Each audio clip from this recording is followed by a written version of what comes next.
खलीफा हारून रशीद के शासनकाल में बगदाद में एक अत्यंत धनाढ्य और सुसंस्कृत व्यापारी रहता था। वह शारीरिक रूप से तो सुंदर था ही, मानसिक रूप से और भी सुंदर था। वहां के अमीर उमरा उसका बड़ा मान करते, यहाँ तक कि खलीफा के आवास के लोगों में भी वह विश्वस्त था और महल की उच्च सेविकाएं उसी के यहाँ से वस्त्राभूषण आदि लिया करती थी। खलीफा का कृपा पात्र होने के कारण सभी प्रतिष्ठित नागरिक उसके ग्राहक थे और उसका व्यापार खूब चलता था। बका नामक एक अमीर का बेटा अबुल हसन विशेष रूप से उसका मित्र था और रोज 2-3 घंटे उसकी दुकान पर बैठता था। बका फरस देश के अंतिम राजवंश का व्यक्ति था, इसलिए अबुल हसन को भी शहजादा कहा जाता था। अबुल हसन अत्यंत रूपवान युवक था, जो स्त्री पुरुष भी उसे देखता वह मोहित हो जाता था। इसके अतिरिक्त अबुल हसन बड़ा कला प्रवीण था। गायन वादन और कविता करने में भी वह अद्वितीय था। वह व्यापारी की दुकान में जब गाना बजाना शुरू कर देता था तो उसे सुनने के लिए लोगों की भीड़ जमा हो जाती थी। एक दिन शहजादा अबुल हसन व्यापारी की दुकान पर बैठा था। उसी समय चितकबरे रंग के खच्चर पर सवार एक युवती आई। उसके आगे पीछे 10 सेविकाएं भी थी। वह सुंदरी कमर में एक सफेद पटका बांधे थी, जिसमें 4 अंगुल चौड़ी लेस ढकी हुई थी। वह हीरे मोती जड़े इतने आभूषण पहने थी जिनके मूल्य का अनुमान भी कठिन काम है। उसकी दासियों की सुंदरता भी झिलमिले नकाबों के अंदर से झलक मारती थी। फिर स्वयं स्वामिनी की सुंदरता का क्या कहना। वह युवती अपनी जरूरत का कुछ सामान लेने के लिए उक्त व्यापारी की दुकान पर आई। व्यापारी उसे देखकर झपट कर आगे बढ़ा और अत्यंत स्वागत सत्कार पूर्वक उसे दुकान के अंदर ले आया और एक सज्जित कक्ष में बिठाया। शहजादा अबुल हसन भी एक कमख्वाब से मड़ी हुई तिपाही ले आया और सुंदरी के सामने उसे रखकर उसके पांव उस पर रखे और झुककर कालीन की उस जगह का चुंबन किया जहां उसके पांव रखे थे। अब उस सुंदरी ने सुरक्षित स्थान समझकर अपने चेहरे का नकाब उतार दिया। शहजादा अबुल हसन उसके अनुपम सौंदर्य को देखकर आश्चर्यचकित रह गया। वह सुंदरी भी शहजादे के मोहक रूप को देखकर मोहित हो गई। दोनों एक दूसरे के प्रेम पाश में जकड़ गए। सुंदरी ने कहा कि आप बैठ जाइए, मेरे सन्मुख आपका खड़े रहना ठीक नहीं। अबुल हसन बैठ तो गया, किंतु चित्रवत उसे देखता ही रहा। वह सुंदरी शहजादे की दशा से समझ गई कि यह मुझ पर मुग्ध है। उसने उठकर व्यापारी को अलग ले जाकर अपनी इच्छित वस्तुओं के बारे में पूछताछ और मोड़भात किया और फिर उस शहजादे का नाम पता पूछा। व्यापारी ने कहा, महोदया, यह नौजवान अबुल हसन है। यह बका का पुत्र है। इसका दादा ईरान का अंतिम बादशाह था। इसके परिवार की कई कन्याएं खलीफा के वंश में ब्याही गई है। वह सुंदरी इस बात से बड़ी प्रसन्न हुई कि उच्च वंशीय है। उसने व्यापारी से कहा, मुझे यह नौजवान बड़ा सुसंस्कृत लगता है और इसके साथ बात करके मुझे बड़ी प्रसन्नता होती है। आपकी सहायता से मुझे इससे भेंट होने की आशा है। मैं एक विशेष दासी को आपके पास भेजूंगी। उस समय आप इसे अपने साथ लेकर मेरे यहाँ आए। मैं इसे अपने बाग और महल की सैर कराऊंगी और इससे उसका जी खुश होगा। आप मुझ पर कृपा करके इसे अपने साथ जरूर लाएं। व्यापारी समझ गया कि सुंदरी भी शहजादे पर मुग्ध है। उसने शहजादे को लाने का वादा किया। इसके बाद वह अनिंद सुंदरी अपने रूप की छटा बिखेरती हुई अपने घर को चल दी। शहजादा बड़ी देर तक टकटकी लगाए उस मार्ग को देखता रहा जहां से होकर वह गई थी। काफी देर इसी तरह बीती तो व्यापारी ने कहा, भाई, यह तुम्हें क्या हो गया है? एक ही जगह पागल की तरह देखे जा रहे हो। लोग तुम्हें इस दशा में देखेंगे तो कितना हंसेंगे। तुम अपने को संभालो और दूसरी बातों में ध्यान लगाओ। शहजादे ने कहा, मित्र, यदि तुम मेरे हृदय की दशा जानते तो शायद ऐसा न कहते। जब से मैंने उस मनमोहिनी को देखा है, मैं उसी का हो रहा हूं। उसका ध्यान बिल्कुल नहीं भुला पा रहा हूं। भगवान के लिए यह तो बताओ कि उसका नाम क्या है और वह कहाँ रहती है? व्यापारी ने कहा, मेरे प्यारे मित्र, इस सुंदरी का नाम शमसुन्निहार है। यह खलीफा की सबसे चहेती सेविका है। अबुल हसन ने कहा, यह सुंदरी यथा नाम तथा गुण है। शमसुन्निहार का अर्थ है दोपहर का सूर्य। इसका सौंदर्य वास्तव में दोपहर की सूर्य की भांति प्रखर है, जिस पर निगाह नहीं ठहरती। इसीलिए एक बार इसे देखने पर मैं और कुछ देख नहीं पा रहा हूं। व्यापारी ने समझाना चाहा कि उस सुंदरी के प्रेम में फंसना ठीक नहीं है। उसने कहा, यह खलीफा की सबसे प्यारी सेविका है और वे इसे इतना मानते हैं कि मुझे कह रखा है कि इसे जिस चीज की जरूरत हो इसे तुरंत दी जाए। यह मेरा निश्चित आदेश है। इस प्रकार व्यापारी ने और भी बातें कही कि खलीफा का प्रेम प्रतिद्वंद्वी बनने में जान का खतरा है, लेकिन अबुल हसन पर उसके समझाने बुझाने का कोई प्रभाव नहीं पड़ा और वह शमसुन्निहार के लिए तड़पता रहा। यह सब चल रहा था कि एक दिन शमसुन्निहार की भेजी हुई विशेष दासी आई। उसने चुपके से व्यापारी से कहा कि स्वामिनी ने आपको और शहजादे को बुलाया है।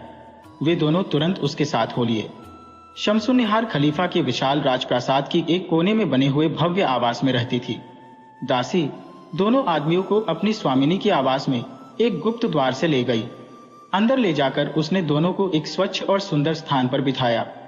तुरंत ही सुसंस्कृत सेवकों ने सोने की तश्तरियों में भांति भांति के खाद्य पदार्थ लाकर रख दिए। जब वे लोग जी भर खा चुके तो एक दासी उनके लिए सुगंधित मदिरा मूल्यवान प्यालों में लाई। मद्यपान के बाद उनके हाथ धुलवाए गए और भांति भांति के इत्र उनके सामने लाए गए, जिन्हें उन्होंने अपने कपड़ों पर मला। इसके बाद वही विश्वस्त दासी इन लोगों को एक अति सुंदर बारहदरी में ले गई। उसकी छत गुंबद की तरह थी और उसमें रत्न जड़े थे। सामने की ओर संगमरमर के 2 विशाल खेमे थे, जिनमें नीचे की ओर भांति भांति के पशु पक्षियों के सुंदर रंगों में मनोहारी चित्र बने थे। बारहदरी के फर्श पर भी तरह तरह के फूल बूटों के चित्र बने थे। एक ओर नाजुक सी 2 अलमारियां रखी थी, जिनमें चीनी, बिल्लौर, संगमूसा आदि के अत्यंत सुंदर पात्र रखे हुए थे। उन पात्रों पर सोने के पानी से बड़े सुंदर चित्र बने थे और सुलेख लिखे हुए थे। दूसरी ओर के खंभों में दरवाजे लगे थे, जिसके बाद बरामदा था। बरामदे के बाद बाग था। बाग की जमीन पर भी रंगीन पत्थर जड़े हुए थे। बारहदरी के दोनों ओर 2 सुंदर और बड़े हौज थे, जिनमें सैकड़ों फव्वारे छूट रहे थे। बाग में 20 तरह के पक्षी वृक्षों पर बैठे चहचहा रहे थे। यह लोग उस अनुपम शोभा का आनंद ले ही रहे थे कि बहुत सी दासियां जो सुंदर वस्त्राभूषण पहनी थी आई और बारहदरी में बिछी हुई सुनहरे काम की चौकियों पर बैठ गईं और तरह तरह के वाद्य यंत्र अपने सामने रखकर उन्हें ठीक करने लगी, ताकि आज्ञा मिलते ही गाना बजाना शुरू कर दें। यह दोनों भी ऐसे स्थान पर बैठ गए जहां से सब कुछ देख सके। उन्होंने देखा कि एक और ऊंची रत्न जटित चौकी रखी है।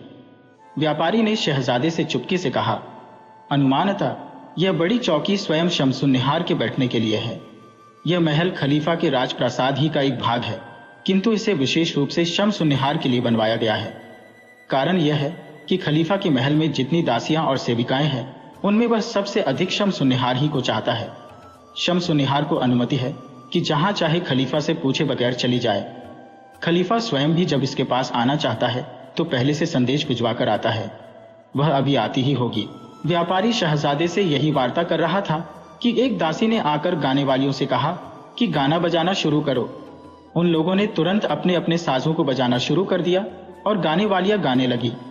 शहजादा उस स्वर्गोपम संगीत को सुनकर मुग्ध सा रह गया। इतने में दासियों ने शमसुन्निहार के आने की घोषणा की। शहजादा भी संभल कर बैठ गया। सबसे पहले वही विशेष और मुख्य दासी आई, जिसने 10 मजदूरिनों से उठवाकर बड़ी चौकी शहजादे के बैठने की जगह के पास रखवाई। फिर कई हबशिन बांदियां हथियार लेकर उस चौकी के पीछे पंक्तिबद्ध होकर खड़ी हो गईं।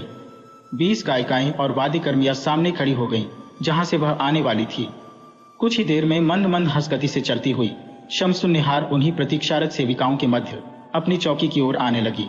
उसकी दासियां भी सुंदर थी, किंतु उसके रूप की छटा सबसे निराली थी।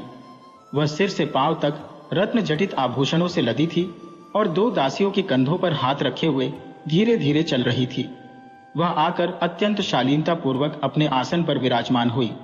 बैठने के बाद उसने संकेत से उसका अभिवादन किया। फिर शमसुन्निहार ने गाने बजाने वाली सेविकाओं को आज्ञा दी कि अपनी कला का प्रदर्शन करें। हबशिनों ने गाने वालियों की चौकियां उस जगह के समीप लगा दी जहां व्यापारी और शहजादे की चौकी बिछी थी। वे गाने वालियां व्यवस्था पूर्वक अपनी चौकियों पर बैठ गईं। शमसुन्निहार ने एक गाने वाली से कहा कि कोई श्रृंगारिक राग गाओ। उसने अत्यंत मृदु स्वर में एक तड़पता हुआ गीत गाया। यह गीत शहजादे और शमसुन्निहार की दशा को व्यक्त कर रहा था। शहजादा भावातिरेक में बेहाल हो गया। उसने एक वादिका से बांसुरी ली और बांसुरी पर तड़पते हुए प्रेम की एक ध्वनि निकाली और बहुत देर तक उसे बजाता रहा। जब उसने बजाना खत्म किया तो शमसुन्निहार ने वही बांसुरी उससे ली और एक हृदयग्राही ध्वनि निकाली, जिसमें शहजादे की बजाय रागिनी से अधिक तड़प थी। शहजादे ने फिर एक वाद्य यंत्र लिया और एक अति मोहक रागिनी उस पर बजानी शुरू की। अब ऐसा वातावरण हो गया कि शहजादा और शमसुन्निहार इतने प्रेम विह्वल हो गए कि उनका संयम जाता रहा। शमसुन्निहार अपनी चौकी से उठकर बारहदरी के अंदरूनी हिस्से में जाने लगी। शहजादा भी उसके पीछे चल दिया। 2 क्षण बाद ही दोनों आलिंगनबद्ध हो गए और सुध-बुध खोकर जमीन पर गिर पड़े। दासियों ने दौड़कर दोनों को संभाला और बेदमुश्क का अरक छिड़क कर दोनों को चैतन्य किया। शमसुन्निहार ने होश में आते ही पूछा कि व्यापारी कहाँ है। व्यापारी बेचारा अपनी जगह बैठा कांप रहा था। उसकी समझ में नहीं आ रहा था कि इस कांड की परिणति कहाँ होगी और खलीफा को यह हाल मालूम हो जाएगा तो क्या होगा। शहजादे ने आकर कहा कि शमसुन्निहार तुम्हें बुलाती है, तो वह उठकर उसके पास आया। शमसुन्निहार ने उससे कहा कि मैं आपकी बड़ी आभारी हूं कि आपने शहजादे से मेरा मिलन करवा दिया। व्यापारी ने कहा, मुझे यह आश्चर्य है कि आप लोग एक दूसरे से मिलन होने पर भी इतने विह्वल क्यों हैं। शमसुन्निहार ने कहा कि सच्चे प्रेमियों की यही दशा होती है। उन्हें वियोग का दुख तो सालता ही है, मिलन में भी उनकी व्याकुलता कम नहीं होती। यह कहने के बाद शमसुन्निहार ने दासियों को भोजन लाने की आज्ञा दी। शमसुन्निहार, शहजादे और व्यापारी ने रुचिपूर्वक भोजन किया। फिर शमसुन्निहार ने शराब का प्याला उठाया और एक गीत गाकर उसे पी गई। दूसरा प्याला उसने शहजादे को दिया। उसने भी एक गीत गाकर प्याला पी लिया। यह आनंद मंगल हो ही रहा था कि एक दासी ने धीरे से कहा कि खलीफा का प्रधान सेवक मसरूर खलीफा का संदेश लाया है और आपकी प्रतीक्षा में खड़ा है। शहजादा और व्यापारी यह बात सुनकर बड़े भयभीत हुए और उनके मुंह पर हवाइयां उड़ने लगी। शमसुन्निहार ने उन्हें धीरज बधाया और दासी से कहा कि तुम मसरूर को कुछ देर बातों में उलझाओ ताकि मैं शहजादे को छुपा सकूं। मैं शहजादे को छुपा लूंगी तो मसरूर को बुलाऊंगी। वह दासी गई तो शमसुन्निहार ने आज्ञा दी कि बारहदरी के दरवाजे बंद कर दो और बाग की तरफ लगे बड़े पर्दे गिरा दो ताकि रोशनी न आए। फिर उसने शहजादे और व्यापारी को बारहदरी के ऐसे कोने में बिठा दिया जहां से वे किसी को दिखाई न दें। यह सब करके उसने पूर्ववत गाने बजाने वालियों को कला प्रदर्शन की आज्ञा दी और आदेश दिया कि मसरूर को अंदर लाया जाए।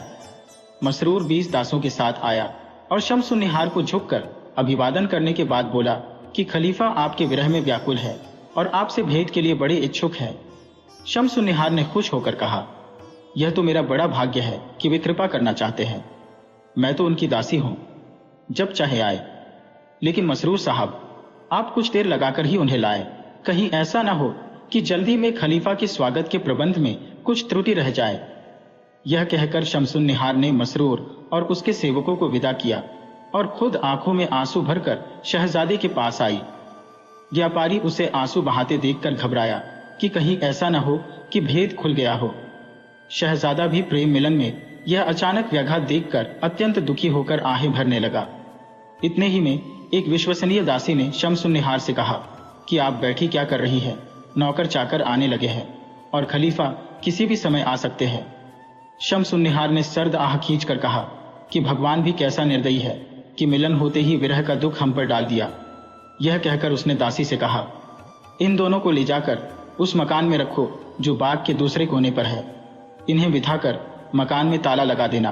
फिर अवसर पाने पर इन्हें मकान के गुप्त द्वार से निकालकर दजला नदी के किनारे ले जाकर नाव पर बिठा देना। यह कहकर उसने शहजादे का आलिंगन करके उसे विदा किया।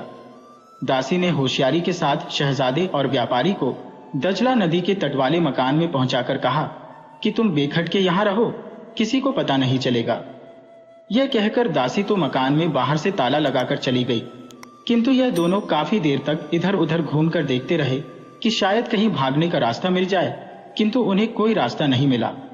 फिर उन्होंने झरोखे से देखा कि खलीफा के अंगरक्षक पैदल और सवार बाग में आ रहे हैं। यह देखकर इन दोनों के प्राण सूखने लगे। फिर देखा कि एक ओर से बहुत से नौजवान सेवक हाथों में मोमबत्तियां लिए आ रहे हैं।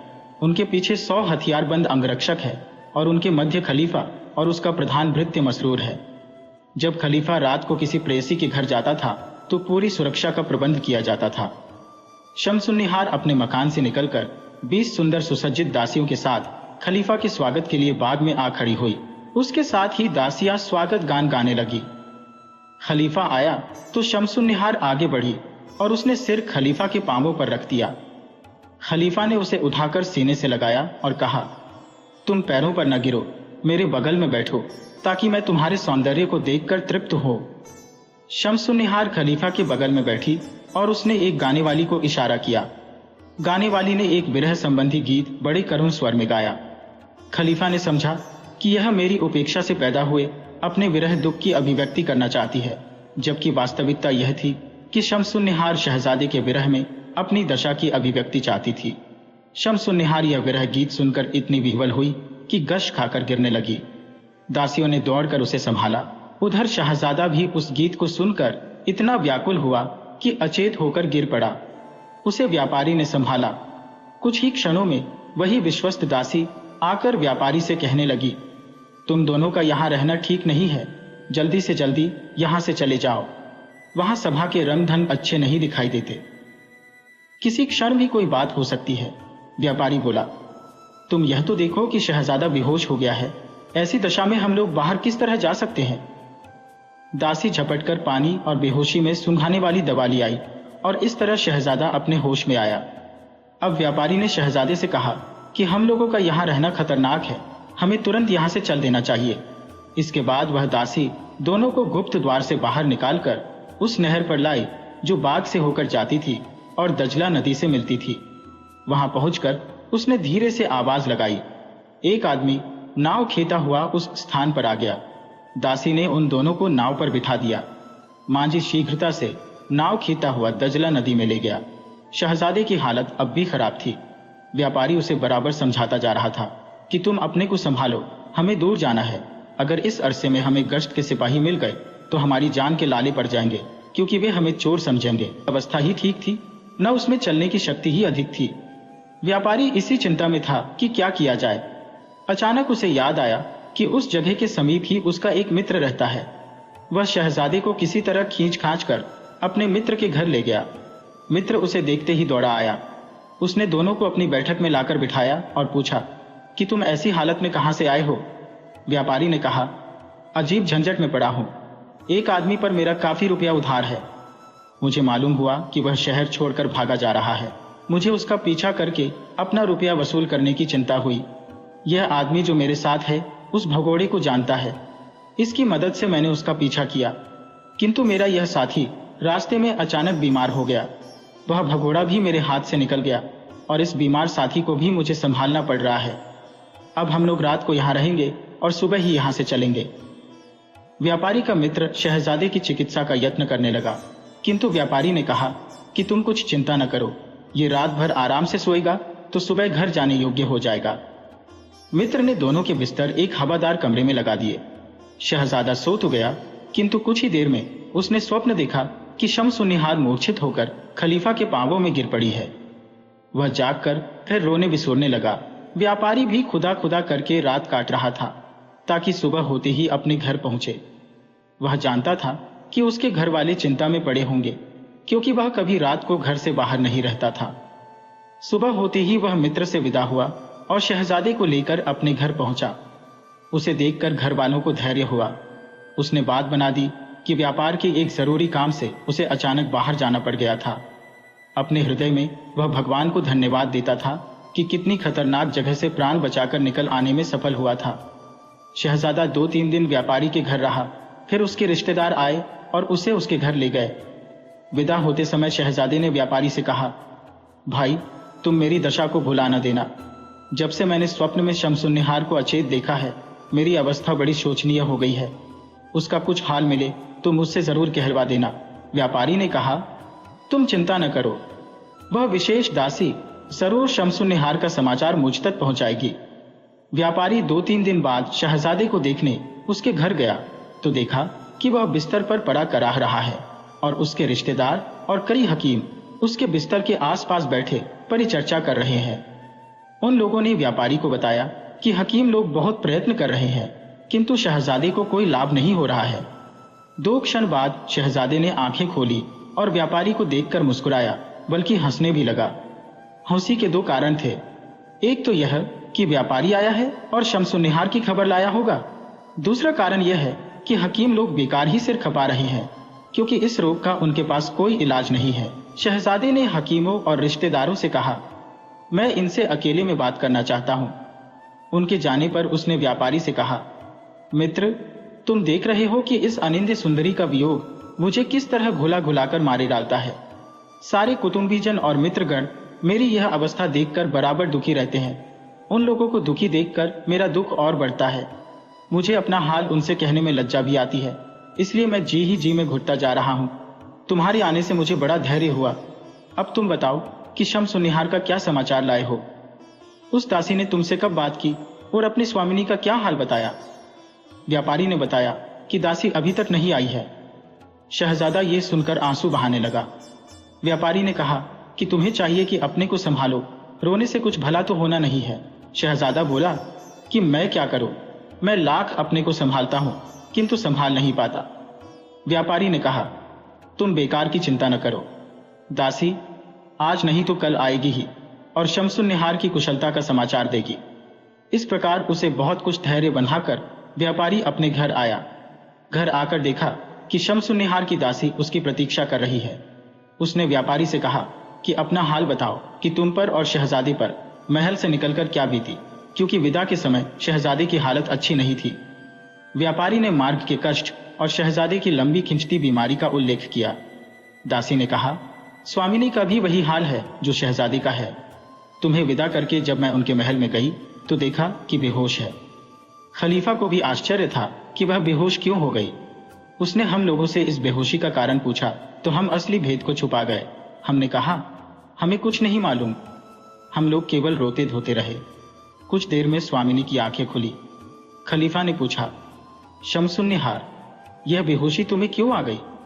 स्वामिनी ने कहा आपने अचानक मुझ पर इतनी कृपा की कि स्वयं आकर कृतार्थ किया। इसी आनंद अतिरेक को मैं न संभाल सकी और अचेत हो गई। मैं बड़ी हतभागिनी हूं कि आपने तो मुझ पर इतनी कृपा की और मैंने आपको चिंता में डाला। खलीफा ने कहा हम जानते हैं कि तुम्हें हमसे बड़ा प्रेम है। हम इस बात से बड़े प्रसन्न भी हैं। अब तुम किसी और कमरे में न जाना, यहीं बिस्तर लगवाकर सो जाना। ऐसा न हो कि चलने फिरने से तुम्हारी तबीयत और खराब हो जाए। यह कहकर खलीफा ने विदा ली। उसके जाने के बाद स्वामिनी ने मुझे संकेत से अपने पास बुलाया और तुम लोगों को हाल पूछा। मैंने कहा कि वे दोनों आनंद पूर्वक सकुशल यहां से चले गए। मैंने उन्हें शहजादे के बेहोश हो जाने की बात नहीं बताई। फिर भी उसने रोकर कहा शहजादे, न जाने मेरे विछोह में तुम पर क्या बीती होगी। ये कहकर वे फिर बेहोश हो गईं। दासियों ने दौड़कर उनके मुंह पर बेदमुश्क का अरक छिड़का तो वे होश में आई। मैंने कहा स्वामिनी, क्या आप इस तरह जान देंगी और हम सबको मारेंगी? आपको अपने प्रिय शहजादे की सौगंध है, अपना मन दूसरी बातों से भलाए। उन्होंने कहा तुम ठीक कहती हो, लेकिन मैं क्या करूं, मन ही वश में नहीं है। फिर उसने दासी को हटा दिया, सिर्फ मुझे अपने पास रहने को कहा। रात भर वह शहजादे का नाम ले लेकर रोती रही। सुबह मैं उसे उठाकर उसके मुख्य विश्राम कक्ष में ले गई। वहां खलीफा के आदेश से भेजा हुआ हकीम पहले ही से मौजूद था। कुछ देर में खलीफा स्वयं वहां आ गए। दवा दारू की गई, लेकिन उससे कोई लाभ नहीं हुआ। उल्टे उसकी दशा और गंभीर होती गई। 2 दिन बाद उसे रात को थोड़ी देर के लिए नींद आई।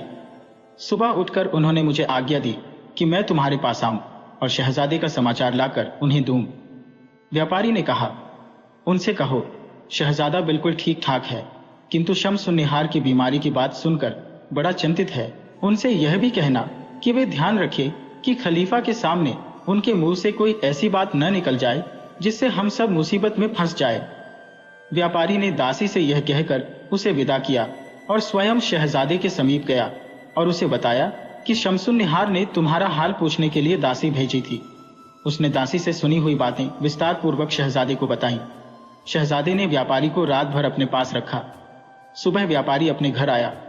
कुछ ही देर हुई थी कि शम्सुन निहार की दासी उसके पास आई और उसे सलाम करके कहा कि स्वामिनी ने यह पत्र शहजादे के लिए भेजा है। व्यापारी उस दासी को लेकर शहजादे के पास गया और बोला कि शम्सुन निहार ने तुम्हारे लिए यह पत्र भेजा है और साथ ही अपनी दासी को तुम्हारी कुशलता जानने के लिए भेजा है। शहजादा यह सुनकर उठ बैठा। उसने दासी को बुलाकर पत्र उससे लिया और पत्र को चूमकर उसे आंखों से लगाया। पत्र में शम्सुन निहार ने अपनी वियोग व्यथा का वर्णन किया था। शहजादे ने उसका उत्तर लिखकर दासी को दे दिया। शहजादे से विदा होकर दासी और व्यापारी अपने अपने घर गए। व्यापारी चिंता में पड़ गया कि यह दासी रोज रोज मेरे पास आती है और मुझे रोज रोज उसे लेकर शहजादे के पास जाना पड़ता है। शहजादा और शम्सुन निहार तो एक दूसरे के प्रेम में पागल हैं, किंतु अगर खलीफा को पता चलेगा तो मैं मुफ्त में मारा जाऊंगा, मेरी सारी प्रतिष्ठा मिट्टी में मिल जाएगी और क्या जाने जान पर भी बनाए और मेरे परिवार पर भी मुसीबत पड़े। इससे अच्छा है कि मैं यह नगर ही छोड़ दूं और कहीं और जा बसूं। एक दिन व्यापारी इसी चिंता में अपनी दुकान पर बैठा था कि उसका एक मित्र जो जौहरी था उससे मिलने को आया। वह बराबर व्यापारी के पास शमसुन्निहार की दासी को आते और फिर दोनों को शहजादे के पास आते देख रहा था। व्यापारी को चिंतित देखकर वह समझा कि इस पर कोई बड़ी विपत्ति पड़ी है। अतएव उसने पूछा कि खलीफा के महल की दासी तुम्हारे पास क्यों आया करती है? व्यापारी को इस प्रश्न से भय हुआ। उसने कहा कि यूं ही कुछ लेन देन के काम से आती है। जौहरी ने कहा, लेन देन नहीं, कोई और बात है। व्यापारी ने जब देखा कि जौहरी को उसके उत्तर से संतोष नहीं हुआ तो उसने तय किया कि उसे पूरा हाल बता ही देना ठीक है। उसने भेद गुप्त रखने का वचन लेकर उससे कहा, शमसुन्निहार और फारस का शहजादा एक दूसरे से प्रेम करते हैं और मेरी मध्यस्थता से एक दूसरे का हाल पाते हैं। मैं सोचता हूं कि कहीं यह बात खलीफा को ज्ञात हो गई तो भगवान जाने मेरा क्या हाल होगा।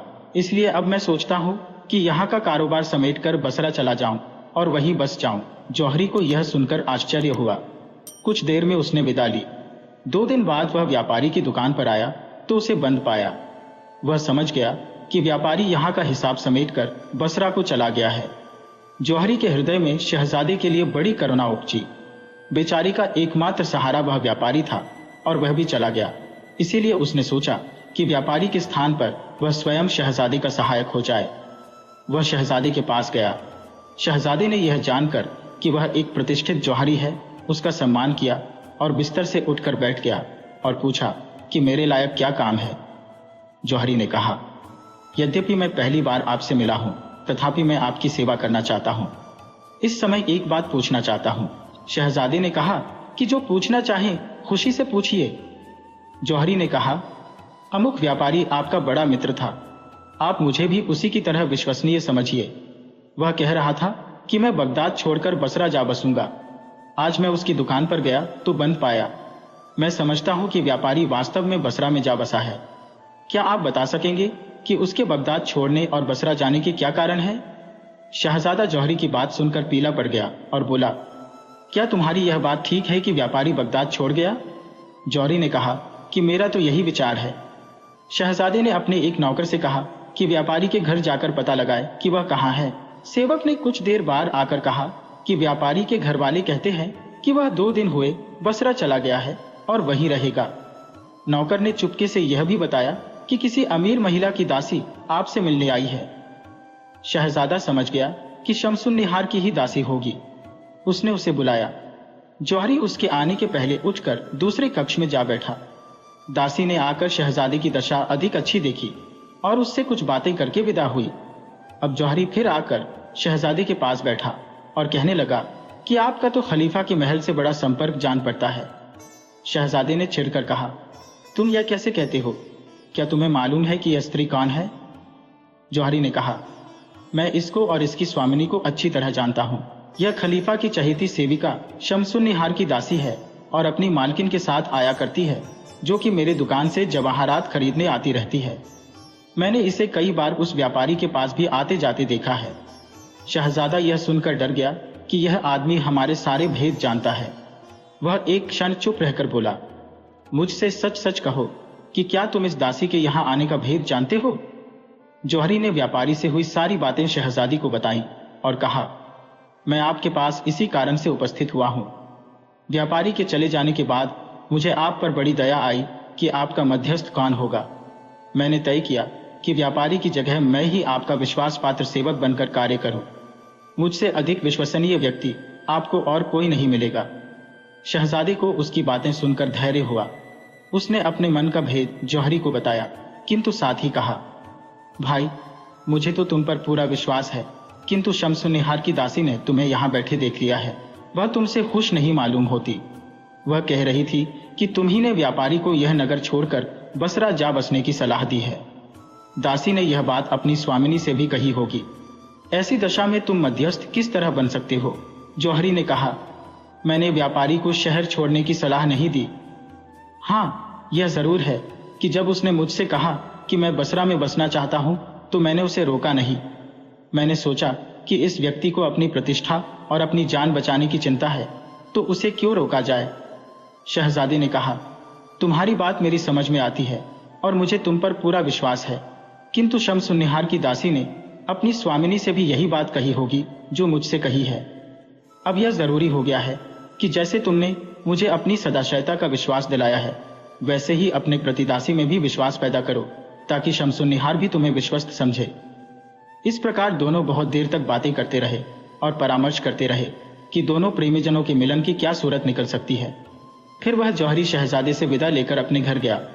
शहजादे ने दासी को विदा करते समय कहा था कि अब की बार आना तो शम्सुन्निहार से मेरे लिए पत्र लिखवा कर लाना।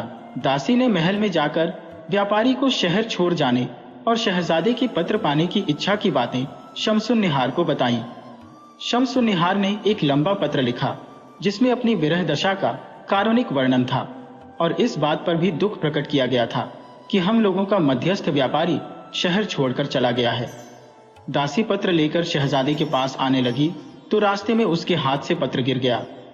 10-20 कदम आगे जाकर उसने अपनी जेब में पत्र न देखा तो उलटे पांव लौटी। मार्ग में उसने जौहरी को वह पत्र पढ़ते हुए पाया। इससे दोनों में कहासुनी हुई। दासी ने कहा, यह मेरा पत्र है, मुझे वापस दो। जौहरी ने उसकी बात पर ध्यान न दिया और पत्र पढ़ता रहा और फिर अपने घर को चल पड़ा। दासी भी पत्र वापस करने का तकाजा करती हुई उसके पीछे पीछे चली। जौहरी के घर पहुंचकर उसने कहा, तुम मुझे यह पत्र दे दो, यह तुम्हारे किसी काम का नहीं है। तुम्हें तो यह भी नहीं मालूम है कि यह पत्र किसने किसके नाम लिखा है। जौहरी ने उसे एक जगह दिखाकर बैठने का इशारा किया। दासी बैठ गई तो जौहरी ने कहा, यद्यपि इस पत्र पर न लिखने वाली का नाम है न पाने वाले का नाम, तथापि मुझे मालूम है कि यह पत्र शम्सुन्निहार ने शहजादा अबुल हसन को लिखा है। दासी यह सुनकर घबरा गई। जौहरी ने कहा, मैं तुम्हें रास्ते ही में यह पत्र दे देता, किंतु मुझे तुमसे कुछ पूछना है, इसीलिए मैं तुम्हें यहां ले आया। तुम सच सच बताओ कि क्या तुमने शहजादे से यह नहीं कहा कि इस जौहरी ने व्यापारी को बगदाद छोड़ने की राय दी है। दासी ने स्वीकार किया कि उसने यही कहा है। जौहरी बोला, तू मूर्ख है। मैं तो चाहता हूं कि अब व्यापारी के बदले मैं ही शहजादे की सहायता करूं।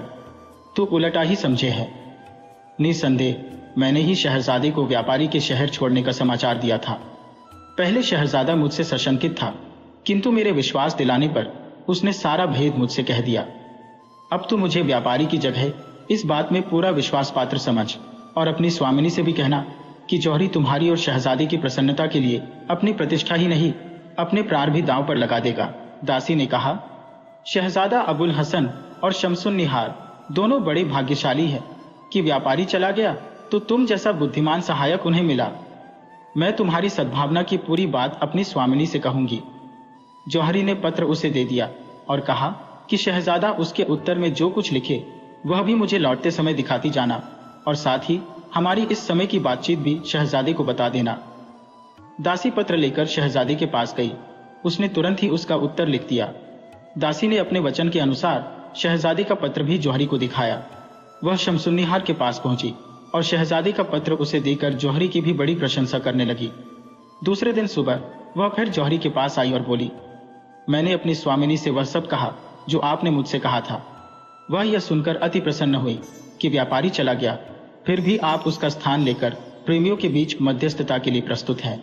मैंने आपकी शहजादे से हुई बातें भी उन्हें बताई और कहा कि आप उससे भी बढ़कर है।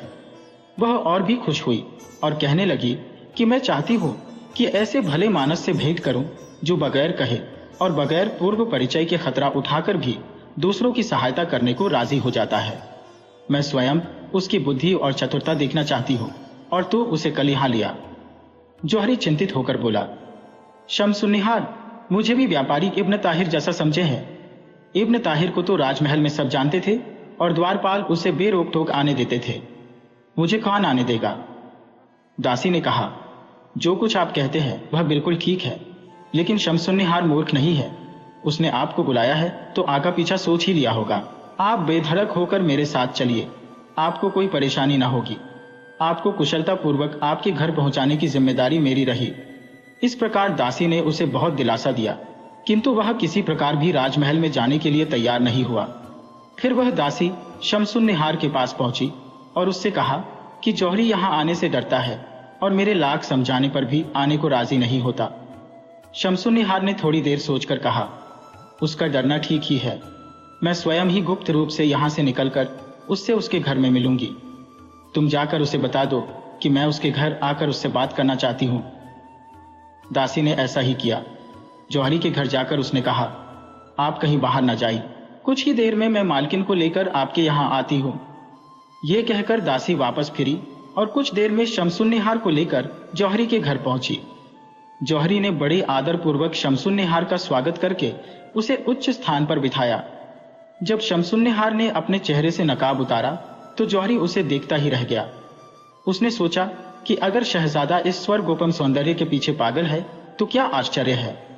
फिर शमसुन्निहार उससे बातें करने लगी। अपने प्रेम का पूरा वर्णन करने के बाद उसने कहा, मुझे तुझसे मिलकर बहुत प्रसन्नता हुई है। भगवान की बड़ी कृपा है कि इब्न ताहिर के चले जाने के बाद उसने हम दो प्रेमियों को तुम्हारे जैसा सहायक दिया है। अब मैं विदा होती हूँ, भगवान तुम्हारी रक्षा करें। शमसुन्निहार के जाने के बाद जौहरी शहजादे के पास गया। शहजादे ने उसे देखते ही कहा, मित्र, मैं तुम्हारी ही प्रतीक्षा कर रहा था। कल शमसुन्निहार की दासी ने मुझे उसका पत्र लाकर दिया, किंतु उससे तो मेरी विरह व्यथा और बढ़ गई। क्या यह संभव नहीं है कि परम सुंदरी शमसुन्निहार कृपा करके स्वयं ही कोई उपाय ऐसा करे जिससे हम दोनों का मिलन हो। इब्न ताहिर होता तो शायद कोई रास्ता निकलता।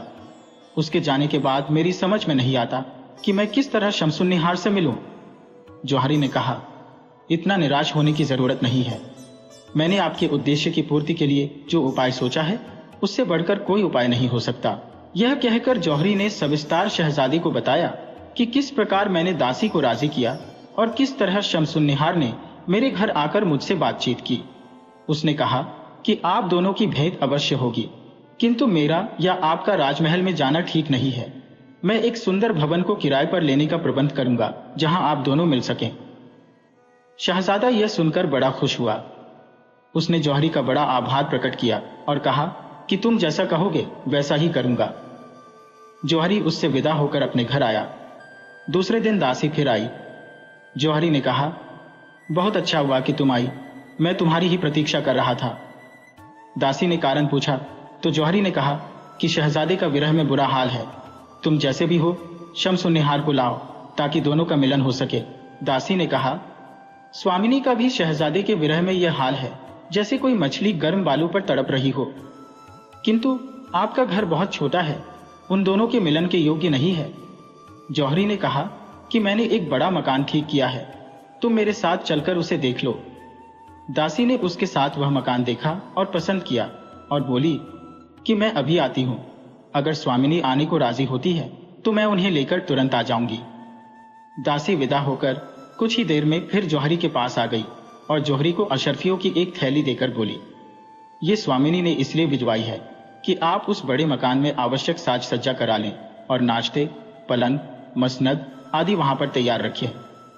ये कहकर दासी चली गई और इधर जौहरी ने अपने व्यापारी मित्रों के यहाँ से कई सोने चांदी के बर्तनों और गद्दे, तकिया, मसनद, पर्दे आदि मंगवाकर उक्त मकान को सजा दिया। सारा प्रबंध करने के बाद वह शहजादे के पास गया और उससे अपने साथ चलने को कहा। शहजादा उत्तम और सजीले कपड़े पहनकर जौहरी के साथ चला। जौहरी उसे सुनसान गलियों से होकर बड़े मकान में ले आया। शहजादा मकान और साज सज्जा को देखकर प्रसन्न हुआ और जौहरी से इधर उधर की बातें करता रहा। दिन ढला और शमसुन्निहार अपनी उसी विशिष्ट दासी तथा अन्य दासियों को लेकर वहां गई। शहजादा और शमसुन्निहार दोनों एक दूसरे को देखकर ऐसे प्रसन्न हुए जिसका वर्णन शब्दों में नहीं हो सकता। बहुत देर तक तो वे बगैर बोले चाले एक दूसरे को एकटक देखते ही रहे। फिर दोनों ने अपनी अपनी विरह व्यथा का इतने कारुणिक रूप से वर्णन किया कि जौहरी की आंखों में आंसू आ गए और शमसुन्निहार की तीनों दासियां रोने लगी। जौहरी ने उन दोनों को तसल्ली दी और धैर्य से काम लेने के लिए समझाया बुझाया। फिर दोनों को उस जगह लाया जहां जलपान की व्यवस्था थी। जलपान के उपरांत वे लोग वहां पर आकर मसनदों पर बैठे जहां से उठकर नाश्ता करने गए थे। वे एक दूसरे से प्रीतिपूर्वक वार्तालाप करने लगे। शमसुन्निहार ने पूछा कि यहाँ कोई बांसुरी तो नहीं होगी। जौहरी ने सारा प्रबंध पहले ही कर रखा था। उसने एक बांसुरी लाकर दे दी। शमसुन्निहार ने बांसुरी पर बड़ी देर तक प्रेम और विरह को व्यक्त करने वाली एक धुन बजाई। इसके बाद शहजादे ने भी उसके जवाब में उसी बांसुरी पर बड़ी कारुणिक ध्वनि में एक विरह राग निकाला। इतने ही में मकान के बाहर बड़ा शोरगुल सुनाई दिया। 2 क्षण बाद जौहरी का एक नौकर दौड़ा दौड़ा आया और बोला कि द्वार पर बहुत से आदमी जमा है और वे द्वार तोड़कर अंदर आना चाहते हैं। उसने कहा कि जब मैंने उनसे पूछा कि तुम कौन हो और क्या चाहते हो, तो उन्होंने मुझे पीटना शुरू कर दिया और मैं जान बचाकर द्वार बंद कर के अंदर भाग गया। यह सुनकर जौहरी स्वयं द्वार पर गया कि देखे कि क्या बात है। द्वार खोला तो देखा कि 100 आदमी हाथों में नंगी तलवारें ले खड़े हैं। उसकी हिम्मत न उनसे बात करने की हुई न अंदर वापस आने की। वह एक पड़ोसी की, जिसे वह पहले से जानता था, दीवार पर चढ़कर उसके मकान में कूद पड़ा। उसने पड़ोसी को बताया कि मुझ पर क्या बीत रही है। पड़ोसी ने उसे घर के एक कोने में छुपा लिया। आधी रात को पड़ोसी की तलवार लेकर जौहरी बाहर निकला, क्योंकि उस समय सारा शोर थम गया था और निस्तब्धता छा गई थी। बड़े मकान में देखा तो उसे सुनसान पाया। न वहां शहजादा या शमसुन्निहार या उनकी दासियां थी, न कोई साज सामान या बर्तन भाड़े। मकान में घूमते घूमते एक कोने में उसे एक आदमी का शब्द सुनाई दिया। उसने पूछा, कौन हो? छुपे हुए आदमी ने उसकी आवाज पहचानी और बाहर निकल आया। वह जौहरी का एक सेवक था। जौहरी ने उससे पूछा कि वे हथियारबंद लोग क्या गश्त के सिपाही थे। उसने कहा, वे लोग गश्त के सिपाही नहीं थे, बल्कि डाकू थे और सब कुछ लूट कर ले गए। कई दिनों से यह लोग लूट मार कर रहे हैं और कई मोहल्लों में जाकर कई घरों में डाका डाल चुके हैं। जौहरी को भी विश्वास हो गया कि वे लोग डाकू ही थे, क्योंकि वे सारी चीजें भी लूट कर ले गए थे। उसने शहजादा और शमसुन्निहार के साथ सारा साज सामान भी गायब देखा तो सिर पीटने लगा कि जिन मित्रों से वह चीजें मांग कर लाया था उन्हें क्या जवाब दूंगा। सेवक ने उसे धैर्य देते हुए कहा, विश्वास रखिए कि शहजादा और शमसुन्निहार दोनों कुशल पूर्वक होंगे। जहां तक मांगे की चीजों की बात है, उसके बारे में भी आपके मित्र कुछ न कहेंगे, क्योंकि इस डाके का समाचार तो सबको मालूम ही हो जाएगा। जौहरी सोचने लगा कि इब्न ताहिर ही अच्छा रहा कि समय रहते निकल गया। मेरा माल तो लूटा ही है, देखो आगे क्या होता है, जान भी बचती है या नहीं। सवेरा होने पर सारे शहर में डाके का समाचार फैल गया। जौहरी के मित्र भी उसके घर पर सहानुभूति प्रकट करने आए, क्योंकि उन्हें मालूम था कि वह मकान उसने किराए पर लिया था। जिन मित्रों से चीजें मांग कर लाया था उन्होंने तो कह दिया कि सामान की चिंता न करो, लेकिन जौहरी को शहजादा और शमसुन्निहार की चिंता होने लगी कि न जाने उन पर क्या बीत रही हो। मित्रों की विदा होने के बाद जौहरी के सेवक उसके लिए भोजन लाए, किंतु उसे शमसुन्निहार और शहजादे की चिंता इतनी सता रही थी कि उसने नाम मात्र को भोजन किया। वह इसी तरह चिंता में पड़ा था कि दोपहर को एक सेवक ने उससे कहा कि एक आदमी आपसे मिलना चाहता है। उस आदमी ने अंदर जाकर जौहरी से कहा कि यहाँ नहीं, अपने किराए वाले बड़े मकान में चलो, वही तुमसे बात करूंगा। जौहरी को आश्चर्य हुआ कि इस अजनबी को यह कैसे मालूम है कि मैंने कोई मकान किराए पर लिया था। आदमी उसे घुमावदार गलियों से होकर ले चला और बोला कि इन्हीं गलियों से होकर डकैत कल तुम्हारे घर आए थे। जौहरी को यह तो आश्चर्य हो ही रहा था कि इसे सब बातें मालूम कैसे हैं। इस बात पर भी आश्चर्य और भय हो रहा था कि वह उसे उसके दूसरे मकान में भी नहीं ले जा रहा था, बल्कि कहीं और ही ले जा रहा था। चलते चलते शाम हो गई। जौहरी बहुत थक भी गया था और उसका भय भी बहुत बढ़ गया था, किंतु उसकी कुछ कहने की हिम्मत नहीं पड़ रही थी। शाम को वे लोग दजला नदी पर पहुंचे और नाव से नदी पार करके नदी पार वाले क्षेत्र में भी गलियों में चलते चलते एक मकान के सामने पहुंचे, जहां खड़े होकर उस आदमी ने ताली बजाई। दरवाजा खुलने पर वह आदमी जौहरी को अंदर ले गया। अंदर 10 व्यक्ति बैठे थे, जिन्होंने जौहरी का स्वागत किया और आदर पूर्वक अपने पास बिठाया। कुछ देर में उनका सरदार आया, जिसके बाद सबने भोजन किया। भोजन के बाद उन लोगों ने जौहरी से पूछा कि क्या तुमने कभी पहले भी हमें देखा है? उसने कहा कि न तो मैंने पहले तुम लोगों ही को देखा, न नदी पार के इस हिस्से की गलियां ही देखी। फिर उन लोगों ने कहा कि कल रात जो कुछ तुम्हारे साथ हुआ वह साफ साफ बताओ। जौहरी ने आश्चर्य से कहा कि तुम लोगों को यह कैसे मालूम कि कल रात मेरे साथ कोई विशेष घटना घटी थी? उन लोगों ने कहा कि हमें यह उस पुरुष और स्त्री से मालूम हुआ जो कल रात तुम्हारे साथ थे, लेकिन हम चाहते हैं कि तुम्हारे मुंह से पूरा विवरण सुने। जौहरी सोचने लगा कि कहीं यही तो वे डाकू नहीं है जो रात को आए थे। उसने कहा, भाइयों, जो कुछ होना था वह हो गया, किंतु मुझे असली चिंता उसी आदमी और उसी सुंदरी की है। तुम लोगों को उनका कुछ हाल मालूम हो तो बताओ। उन लोगों ने कहा कि तुम उन दोनों की चिंता छोड़ दो, वे दोनों कुशलतापूर्वक है। उन्होंने जौहरी को 2 कक्ष दिखाए और कहा, वे दोनों अलग अलग इन्हीं कमरों में है। उन्हीं से हमें तुम्हारा पता चला है और उन्होंने बताया है कि तुम उनके सहायक और मित्र हो।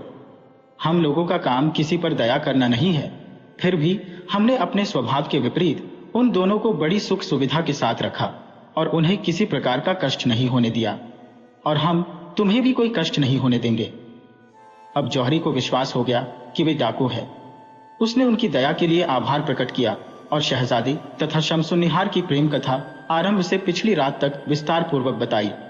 उन लोगों ने आश्चर्य से कहा, क्या यह सच है कि यह आदमी फारस के शहजादे बका का पुत्र अबुल हसन है और यह स्त्री खलीफा की प्रेयसी शमसुन्निहार है? जौहरी ने कहा कि मैंने जो कुछ कहा है बिल्कुल सच कहा है। जब डाकुओं को जौहरी के कहने का विश्वास हुआ तो उन्होंने एक एक करके अबुल हसन और शमसुन्निहार के पास जाकर अपने अपराध के लिए क्षमा प्रार्थना की। उन्होंने कहा कि हम लोग आपको जानते नहीं थे, इसीलिए हमसे यह अपराध हुआ है।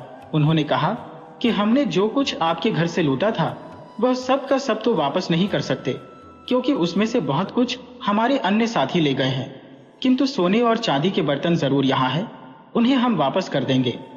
उन डाकुओं ने बर्तन देकर उन तीनों से कहा कि हम तुम्हें सुरक्षा पूर्वक नदी के उस पार पहुंचा देंगे, किंतु तुम लोगों को यह वादा करना पड़ेगा कि हमारा भेद नहीं खोलोगे। उन तीनों ने कसम खाई कि हम लोग तुम्हारे बारे में किसी को नहीं बताएंगे।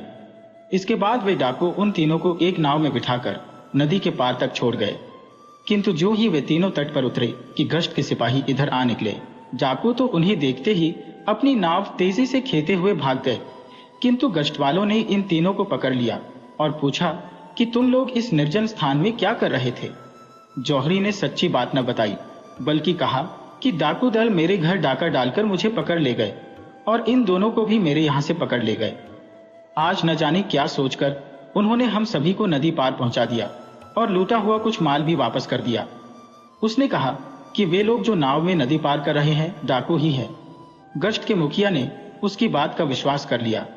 उसे छोड़कर शहजादे और शमसुन्निहार से पूछने लगे कि तुम लोग कौन हो और इस सुंदरी को उसके घर से कौन लाया है? इस पर शहजादा तो कुछ न बोला, किंतु शमसुन्निहार ने गश्ती दल के मुखिया को अलग ले जाकर कुछ कहा। उसने तुरंत घोड़े से उतरकर उसे सलाम किया और आदेश दिया कि 2 नावें लाई जाएं। उसके एक पर शमसुन्निहार को बिठाकर उसके घर पहुंचाने का आदेश दिया, दूसरी पर माल की गठरियों के साथ ही शहजादे और जौहरी को बिठाकर अपने 2 सिपाही उनके साथ कर दिए ताकि वे उन्हें सुरक्षा पूर्वक उनके घर पहुंचा दें। किंतु वे सिपाही इन लोगों से खुश नहीं थे। उन्होंने नाव को शहर के घाट पर ले जाने के बजाय कारागार की ओर मोड़ दिया और जौहरी के लाख प्रतिवाद करने पर भी उन्हें कारागार में पहुंचा दिया। कारागार के प्रधान अधिकारी ने इन लोगों से पूछा कि तुम लोग कौन हो और तुम्हें क्यों पकड़ा गया है? जौहरी ने इस अधिकारी को भी पूरी बात बताई और कहा कि गश्ती दल के मुखिया ने हमारी बात का विश्वास करके हमें हमारे घर पहुंचाने का आदेश दिया था, किंतु इन 2 सिपाहियों ने हमें बंदीगृह में पहुंचा दिया। शायद यह लोग हमसे कुछ घूस चाहते थे और वह न मिलने पर उन्होंने ऐसा किया। कारागृह के अधिकारी को भी जौहरी की बात का विश्वास हो गया। उसने गश्त के दोनों सिपाहियों को खूब डांटा फटकारा और अपने 2 सिपाहियों को आदेश दिया कि दोनों को माल असबाब के साथ शहजादी के घर पर पहुंचा दिया जाए। जब यह दोनों शहजादी के घर पहुंचे तो इतने थके थे कि एक कदम चलना भी मुश्किल था, किंतु शहजादे के नौकरों ने दोनों को सहारा देकर अंदर पहुंचाया और आराम से बिठाया। जौहरी कुछ ताजादम हुआ तो शहजादे ने अपने नौकरों को आज्ञा दी कि जौहरी को माल असबाब के साथ आराम से उसके घर पर पहुंचा दिया जाए। जौहरी जब अपने घर आया तो देखा कि घरवाली उसकी चिंता में रो पीट रहे हैं। जौहरी को सही सलामत देखकर उन लोगों को ढांढस बंधा और सब उससे पूछने लगे कि तुम कहाँ गए थे और क्या हुआ था। उसने यह कहकर कि मैं बहुत थका हूं, सभी को चुप कर दिया और चुपचाप अपने बिस्तर पर लेट गया। 2 दिन में जौहरी अपनी थकान और मानसिक आघात से उबर सका। तीसरे दिन वह अपने एक मित्र के घर जी बहलाने जा रहा था कि मार्ग में एक स्त्री ने उसे अपने पास आने का इशारा किया। जौहरी पास गया तो उसने पहचाना कि यह शमसुन्निहार की विश्वस्त दासी है। जौहरी इतना डरा हुआ था कि उसने उससे वहां पर कोई बात न की और उसे अपने पीछे आने का इशारा करके एक ओर को चलने लगा। दासी भी पीछे पीछे चली। वे लोग चलते चलते एक निर्जन मस्जिद में गए और वहां दासी ने जौहरी से पूछा कि आप डाकुओं से कैसे बचे।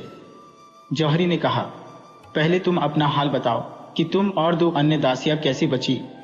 दासी ने कहा कि जब डाकू आपके घर पर आए तो हम तीनों ने समझा कि खलीफा को पता चल गया है और उसने अपने सिपाही भेजे हैं। हम तीनों अपनी जान के डर से मकान की छत पर चढ़ गईं और छतों छतों होते हुए एक भले मानस के घर में आ गईं। उसने दया करके हमें रात भर अपने यहाँ सुरक्षित रखा। सवेरे हम लोग अपने आवास पर पहुंचे। अन्य दासियां स्वामिनी को हमारे साथ न देखकर चिंतित हुई तो हमने उन्हें दिलासा दिया कि वे अपनी एक सहेली के घर रह गई है। दासी ने कहा, हम लोग भी स्वामिनी के बारे में चिंतित थे। हमने उस शाम को एक नाव पर एक आदमी को भेजा कि अगर किसी सुंदरी को किसी आदमी के साथ भटकते देखे तो यहाँ ले आए। हम लोग आधी रात तक हर आहट पर कान लगाए रहे। आधी रात को अपने आवास के पिछवाड़े के घाट पर नाव का शब्द सुना। जाकर देखा कि हमारे भेजे हुए आदमी तथा एक अन्य व्यक्ति के साथ स्वामिनी नाव पर आई है। वे इतनी अशक्त थी कि एक कदम चल भी नहीं सकती थी। हम लोग उन्हें संभाल कर लाए। उन्होंने चुपके से उन 2 आदमियों को 1000 अशर्फी देकर विदा किया। अब वे अच्छी हैं। उन्होंने हम लोगों को डाकुओं द्वारा पकड़े जाने और छूटने का वृत्तांत भी बताया। दासी के यह कहने के बाद जौहरी ने भी वह सब कुछ बताया जो उस पर और शहजादे पर बीता था। दासी ने 2 थैलियां अशर्फियों की दी और कहा, हमारी स्वामिनी ने यह आपके लिए भेजी है क्योंकि उन्हें इस बात का बड़ा ख्याल है कि आपको उनकी वजह से बड़ा कष्ट और नुकसान हुआ है, इसलिए आपकी क्षतिपूर्ति की जा रही है। जौहरी ने धन्यवाद पूर्वक वह धन ले लिया। उसने उसमें से कुछ इसलिए खर्च किया कि मित्रों से मांगी हुई वस्तुएं उन्हें खरीद कर लौटा दे। फिर भी काफी बचा, जिससे उसने एक विशाल और सुंदर मकान उसी दिन बनवाना आरंभ कर दिया। फिर वह शहजादे के घर उसका हालचाल पूछने को गया। शहजादे के नौकरों ने बताया, वे जब से आए हैं आंखें बंद किए अपने बिस्तर पर पड़े हैं। उन्होंने कुछ भी खाया पिया नहीं है। जौहरी इससे चिंतित हुआ। उसने शहजादे के पास जाकर उसे बड़ा धैर्य दिया। शहजादे ने जौहरी की आवाज सुनकर आंखें खोली और उसकी बातें सुनता रहा। फिर उसने जौहरी का हाथ दबाकर कहा कि मित्र, तुमने हमारे लिए बड़ा कष्ट सहा, मैं कैसे तुम्हारा आभार प्रकट करूं। जौहरी ने कहा, मैं आपका सेवक हूं, आपके लिए सब कुछ कर सकता हूं, किंतु भगवान के लिए खाना पीना शुरू कीजिए और अपने स्वास्थ्य को ठीक रखिए। शहजादे ने जौहरी के कहने से कुछ खाया पिया। फिर एकांत में उसने शमसुन्निहार का समाचार पूछा। जौहरी ने कहा, वह कुशल पूर्वक है और कल ही उसने अपनी दासी को भेजा था कि मुझसे आपकी कुशल क्षेम पूछें। जौहरी इसके बाद अपने घर आना चाहता था, किंतु शहजादे ने उसे रोक लिया और आधी रात तक जाने न दिया। आधी रात को जौहरी अपने घर गया और दूसरे दिन फिर शहजादे के पास पहुंचा।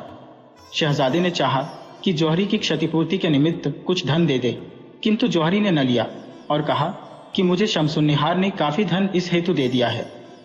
दोपहर को जौहरी शहजादे से विदा होकर अपने घर पहुंचा। उसे घर पहुंचे बहुत देर न हुई थी कि शमसुन्निहार की वही विश्वस्त दासी रोती पीटती उसके घर पहुंची। उसने बताया कि अब तुम्हारी और शहजादे की जान खतरे में है। अगर तुम लोगों को अपने प्राण प्यारे हैं तो तुरंत शहर छोड़कर कहीं को निकल जाओ। जौहरी ने हैरान होकर कहा, आखिर हुआ क्या है? तू क्यों इतना रो पीट रही है और क्यों मुझे इतना भय दिखा रही है? साफ साफ पूरी बात बता। उस दासी ने कहा, जब हम लोग उस मकान से भागकर अपने आवास पर पहुंचे और बाद में शमसुन्निहार भी घर पहुंची तो उसने मेरे साथ की 2 दासियों में से एक को किसी बात पर रुष्ट कर उसे दंड देने की आज्ञा दी। उस पर बहुत मार पड़ी और वह उसी रात को भय और क्रोध के कारण शमसुन्निहार के महल से भाग गई और महल के रक्षकों के प्रधान के पास शरण लेने चली गई। उस दासी ने रक्षकों के प्रमुख से उस रात का सारा हाल बता दिया। रक्षकों के प्रमुख ने उसे न जाने क्या सलाह दी। फिर वह खलीफा के महल में चली गई और संभवतः उसने खलीफा को भी सारी बातें बता दी। खलीफा ने 20 सिपाही भेजकर शमसुन्निहार को पकड़वा कर बुलाया। इसके आगे मुझे नहीं मालूम कि उसने उसे मरवा डाला या कुछ और किया। मैं यह देखकर सारा हाल तुमसे कहने आई हूं। यह सुनकर जौहरी के होश उड़ गए। उसने फिर शहजादे के मकान की ओर दौड़ लगाई। शहजादे को उसकी बदहवासी को देखकर आश्चर्य हुआ और उसने तुरंत जौहरी से बात करने के लिए एकांत करवाया। जब जौहरी ने उसे पूरा हाल बताया और कहा कि खलीफा ने शमसुन्निहार को गिरफ्तार करवा दिया है, तो शहजादे को गश आ गया। कुछ देर में होश आने पर उसने पूछा कि शमसुन्निहार के लिए क्या किया जा सकता है। जौहरी ने कहा कि आप शमसुन्निहार के लिए कुछ नहीं कर सकते, लेकिन यहाँ रहे तो स्वयं भी मरेंगे और मुझे भी मरवा डालेंगे। आप कृपा करके फौरन उठिए और मेरे साथ इब्नाजपुर की ओर प्रस्थान करिए। किसी समय भी खलीफा के सिपाही आकर हम दोनों को पकड़ सकते हैं और बाद में हम दोनों बड़े निरादर पूर्वक मारे जाएंगे। शहजादे ने फौरन कुछ तीव्रगामी घोड़ों के लाने का आदेश दिया और कई हजार अशर्फिया अपने और जौहरी के पास रखी और कुछ सेवकों के साथ शहर से निकल पड़े। कई रोज वे उसी तरह रात दिन चलते रहे। एक दिन दोपहर के समय वे थकान के कारण आराम करने के लिए वृक्षों के नीचे लेटे। इतने में डाकुओं के एक दल ने उन पर आक्रमण कर दिया। शहजादे के नौकरों ने उनका सामना किया, किंतु सब मारे गए। डाकुओं ने शहजादे और जौहरी के सारे हथियार, घोड़े और धन ले लिया, बल्कि उनके शरीर के कपड़े भी उतार लिए और उन दोनों को वैसा ही असहाय छोड़कर चले गए। शहजादे ने कहा, संसार में मुझसे अधिक अभागा कौन होगा कि एक विपत्ति समाप्त नहीं होती कि दूसरी आ पड़ती है। यदि इस्लाम में आत्महत्या को पाप न समझा जाता तो मैं अपनी जान अपने हाथों दे देता। अब मैंने तय किया है कि यहां से कहीं नहीं जाऊंगा, बल्कि शमसुन्निहार की याद में यही जान दे दूंगा। जौहरी ने उसे बहुत समझाया बुझाया कि इस प्रकार निराश नहीं होना चाहिए और भगवान की इच्छा को स्वीकार करना चाहिए। बहुत समझाने पर शहजादा उठा और दोनों एक पगडंडी पर चलने लगे। कई मील चलकर इन्हें एक मस्जिद मिली। वे दोनों भूखे प्यासे रात भर वहीं पड़े रहे। सवेरे एक भला मानस वहां नमाज पढ़ने आया। नमाज के बाद उसने दो आदमियों को एक कोने में दुबक कर बैठे देखा। उसने कहा कि तुम लोग परदेसी जान पड़ते हो। जौहरी ने कहा, हमारी दशा आप देख ही रहे हैं। हम लोग बगदाद से आ रहे थे कि रास्ते में डाकुओं ने हमें लूट लिया, कुछ भी हमारे पास न छोड़ा। उस आदमी ने कहा कि आप लोग मेरे घर चलें और आराम करें। जौहरी बोला, कैसे चलें? वे लोग हमारे कपड़े भी ले गए और हम नंगे बैठे हैं। उस आदमी ने बाहर जाकर अपने घर से दो चादरें ली और मस्जिद में आकर इन लोगों से चलने को कहा। अब जौहरी को कुछ और ही शक हुआ कि यह आदमी इतना कृपालु क्यों है। उसने सोचा, कहीं ऐसा तो नहीं कि खलीफा ने हम लोगों की गिरफ्तारी के लिए इनामी इश्तिहार दिया हो और यह इनाम के लालच में हमें पकड़वाना चाहता हो। उसने कहा, आपकी कृपा के लिए धन्यवाद, किंतु बीमारी और भूख से मेरे साथी की हालत खराब हो गई है और वह चलने फिरने के योग्य नहीं है। उस भले आदमी ने एक नौकरानी से उन दोनों के लिए कुछ खाना भी भिजवा दिया। जौहरी ने पेट भर खाना खा लिया, किंतु शहजादे की हालत वास्तव में खराब थी। उससे एक कौर भी नहीं खाया गया। उसने समझ लिया कि मेरा अंत समय आ गया है और वह जौहरी से बोला, भाई, अब मैं बच नहीं सकता। तुम देख ही रहे हो कि मैंने शमसुन्निहार के प्रेम में क्या क्या विपत्तियां उठाई और इस अंत समय में भी उसी की याद कर रहा हूं। मुझे मरने का दुख नहीं है। अब तुमसे अंतिम प्रार्थना है कि मैं मर जाऊं तो मेरे शव को कुछ दिनों के लिए इसी भले आदमी की निगरानी में छोड़ना और बगदाद जाकर मेरी माता को मेरी मृत्यु की सूचना देना और कहना कि यहां से मेरी लाश उठवा कर ले जाए और विधिपूर्वक दफन करवाए। ये कहकर शहजादे ने अपने प्राण छोड़ दिए। जौहरी उसके लिए बहुत देर तक विलाप करता रहा। उस दिन उस भले आदमी के पास लाश रखवाकर एक यात्री दल के साथ बगदाद की ओर चला। बगदाद पहुंचकर उसने शहजादे की मृत्यु की सूचना उसकी मां को दी। बेचारी वृद्धा जवान बेटे के लिए सिर पीट पीट कर बहुत रोई। फिर कई सेवकों के साथ वहां गई जहां शहजादे का शव रखा हुआ था। इधर जौहरी अपने घर में बैठा शोक मना रहा था कि उसके पूरे प्रयत्नों के बाद भी इस प्रेम प्रसंग का ऐसा दुखद अंत हुआ। एक दिन वह इसी शोक में अपने घर के सामने घूम रहा था कि उसे शमसुन्निहार की वही विश्वस्त दासी मिली। वह उसे अपने घर में ले गया और उसे बताया कि उसकी सूचना के बाद जब शहजादे के साथ में भागा तो क्या हुआ और किस प्रकार उस शहजादे ने शमसुन्निहार की याद करते हुए प्राण छोड़ दिए। और अब शहजादे की मां अपने बेटे की लाश लेने गई है। यह सुनकर दासी भी सिर पीट पीट कर रोने लगी। बाद में दासी ने कहा, अब शमसुन्निहार भी इस दुनिया में नहीं है। खलीफा ने उसे पकड़वा मंगाया तो उसने खलीफा के सामने स्वीकार कर लिया कि वह अबुल हसन के प्रेम में पागल है। अबुल हसन का नाम लेने के साथ ही वह इस तरह तड़पने और छटपटाने लगी कि उसके सच्चे प्रेम से खलीफा भी प्रभावित हुआ और उसके हृदय में क्रोध के बजाय सहानुभूति जागृत हो गई। उसने शमसुन्निहार को गले लगाया और बहुत कुछ भेंट और पारितोषिक देकर उसे विदा किया। उसने अपने महल में आकर मुझसे कहा कि तूने मेरे साथ बड़ा उपकार किया है, किंतु मैं भी अब 2 घड़ी की मेहमान हूं। मैंने उसे धैर्य दिया और कहा, ऐसी बातें नहीं करनी चाहिए। शाम को खलीफा फिर उसके पास आया और गाना बजाना शुरू हुआ, किंतु प्रेम संगीत ने उसकी दशा खराब कर दी और वह मर गई। खलीफा ने पहले तो उसे बेहोश समझा और उसे होश में लाने के बहुत प्रयत्न करवाता रहा, किंतु जब निश्चय हुआ कि वह मर गई तो उसने शोक में आज्ञा दी कि समस्त वाद्य यंत्र तोड़ दिए जाए। अब उस सभा में संगीत के बदले रुदन के स्वर उठने लगे। खलीफा खुद भी वहां अधिक न बैठ सका और अपने महल को चला गया। मैं रात भर स्वामिनी के शव के पास बैठी रही। सुबह मैंने लाश को नहलाया और महल के अंदर बड़े मकबरे में, जहां दफन होने की अनुमति शम्स-उन-निहार ने पहले ही खलीफा से ले ली थी, दफन किया। अब मैं चाहती हूं कि जब शहजादे की लाश आए तो उसे भी स्वामिनी की कब्र के बगल में गाड़ा जाए, ताकि दोनों प्रेमी मरकर तो एक जगह रहे। जौहरी ने कहा कि खलीफा की अनुमति के बगैर यह कैसे संभव है। दासी ने कहा, इसकी चिंता न करें। खलीफा ने मुझसे कहा कि तू हमेशा उसकी वफादार रही, अब मरने के बाद भी उसकी सेवा में रह और उसकी कब्र की देखभाल कर। खलीफा ने मुझे वहां का सारा अधिकार दे दिया है। वैसे भी उसे शहजादे और शम्स-उन-निहार के प्रेम का हाल मालूम है और वह इस प्रसंग से नाराज भी नहीं है। जब शहजादे की लाश बगदाद पहुंची तो जौहरी ने उस दासी को इसकी सूचना भिजवाई। वह आकर शहजादे की लाश को शहजादे की माता की अनुमति लेकर महल वाले मकबरे में ले गई। शहजादे की शव यात्रा में हजारों आदमी शामिल थे। अंततः शहजादे को भी अपने प्रेयसी के बगल में दफन कर दिया गया। तब से दूर दूर के देशों से लोग आकर उनकी कब्रों पर मनौती मानते हैं। शहरजाद ने यह कथा समाप्त की तो उसकी बहन दुनियाजाद ने कहा कि यह कहानी बहुत ही सुंदर थी, क्या तुम्हें और भी कोई कहानी आती है? शहरजाद बोली, यदि मुझे आज प्राणदंड न मिला तो मैं कल शहजादा कमरुज्जमा की कहानी सुनाऊंगी। बादशाह शहरयार ने नई कहानी सुनने के लालच में उस दिन भी शहरजाद का वध नहीं करवाया और अगली सुबह के पूर्व शहरजाद ने नई कहानी आरंभ कर दी। वीडियो अच्छी लगी हो तो इसे लाइक करें और ऐसी ही मजेदार कहानियों के लिए चैनल को सब्सक्राइब करें और बेल आइकन दबाएं। ज़्यादा से ज़्यादा अपने दोस्तों को शेयर करें। धन्यवाद।